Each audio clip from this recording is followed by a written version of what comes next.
भजन संहिता अध्याय 75। भजन संहिता अध्याय 75। हे परमेश्वर, हम तेरा धन्यवाद करते, हम तेरा नाम धन्यवाद करते हैं, क्योंकि तेरा नाम प्रकट हुआ है।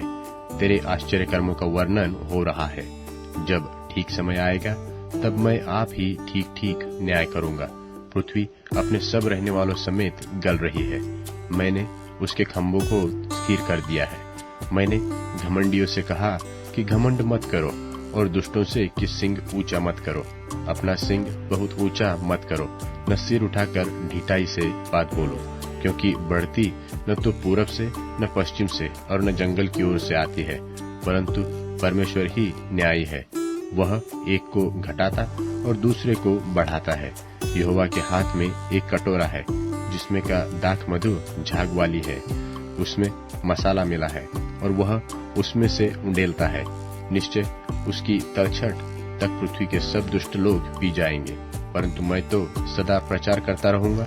मैं याकूब के परमेश्वर का भजन गाऊंगा, और दुष्टों के सब सिंगों को मैं काट डालूंगा, परंतु धर्मी के सिंग ऊंचे किए जाएंगे।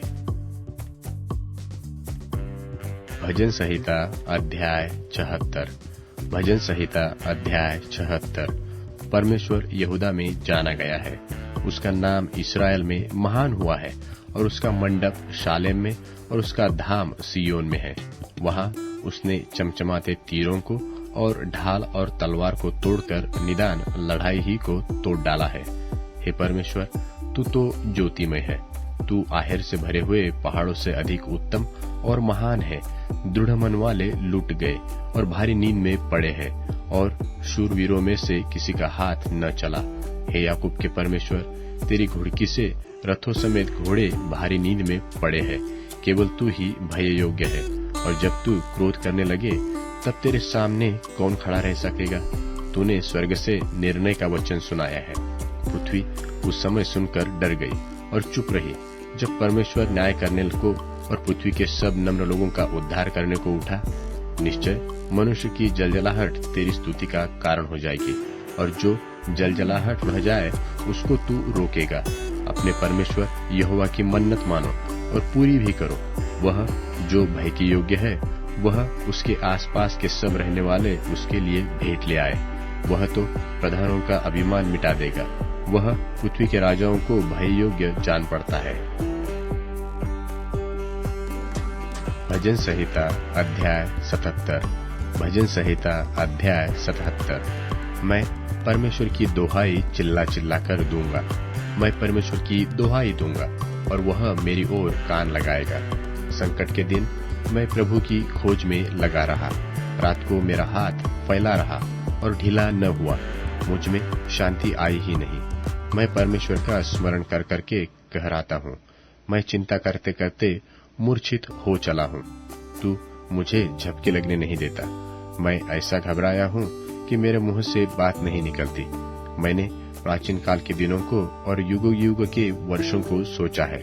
मैं रात के समय अपने गीत को स्मरण करता और अपने मन में ध्यान करता हूँ, और मन में भली भांति विचार करता हूँ, क्या प्रभु युग युग के लिए छोड़ देगा और फिर कभी प्रसन्न न होगा? क्या उसकी करुणा सदा के लिए जाती रही? क्या उसका वचन पीढ़ी पीढ़ी के लिए निष्फल हो गया है? क्या परमेश्वर अनुग्रह करना भूल गया? क्या उसने क्रोध करके अपनी सब दया को रोक रखा है? मैंने कहा, यह तो मेरी दुर्बलता ही है, परंतु मैं परम प्रधान के दाहिने हाथ के वर्षों को विचारता हूँ। मैं यहाँ के बड़े कामों की चर्चा करूंगा। निश्चय मैं तेरे प्राचीन काल वाले अद्भुत कामों को स्मरण करूंगा। मैं तेरे सब कामों पर ध्यान करूंगा और तेरे बड़े कामों को सोचूंगा। हे परमेश्वर, तेरी गति पवित्रता की है। कौन सा देवता परमेश्वर के तुल्य बड़ा है? अद्भुत काम करने वाला परमेश्वर तू ही है। तूने देश देश के लोगों पर अपनी शक्ति प्रकट की है।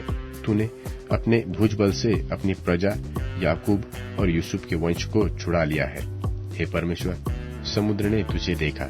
समुद्र तुझे देखकर डर गया। गहरा सागर भी कांप उठा। मेघों से बड़ी वर्षा हुई। आकाश से शब्द हुआ। फिर तेरे तीर इधर उधर चले। बवंडर में तेरे गर्जने का शब्द सुन पड़ा। जगत बिजली से प्रकाशित हुआ।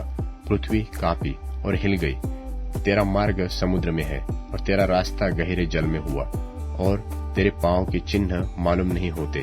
तूने मूसा और हारून के द्वारा अपनी प्रजा की अगुवाई भेड़ों की सी की।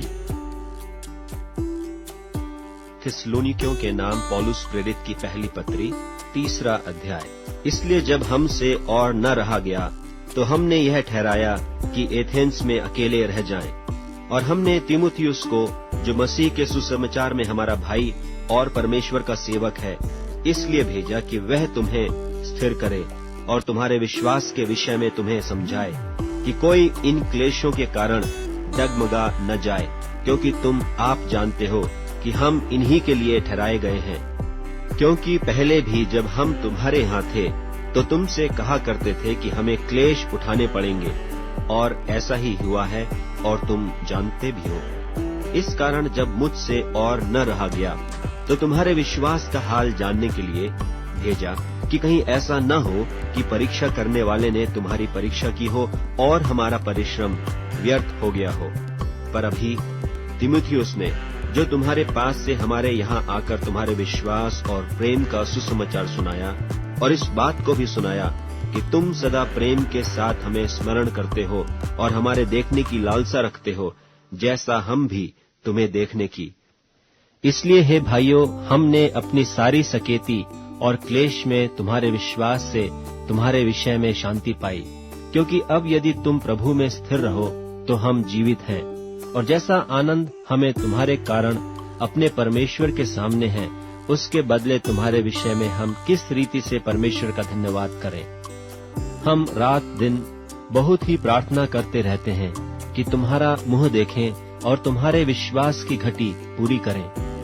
अब हमारा परमेश्वर और पिता आप ही और हमारा प्रभु यीशु तुम्हारे यहाँ आने के लिए हमारी अगुवाई करे, और प्रभु ऐसा करे कि जैसा हम तुमसे प्रेम रखते हैं, वैसा ही तुम्हारा प्रेम भी आपस में और सब मनुष्यों के साथ बढ़े और उन्नति करता जाए, ताकि वह तुम्हारे मनों को ऐसा स्थिर करे कि जब हमारा प्रभु यीशु अपने सब पवित्र लोगों के साथ आए तो वे हमारे परमेश्वर और पिता के सामने पवित्रता में निर्दोष ठहरें।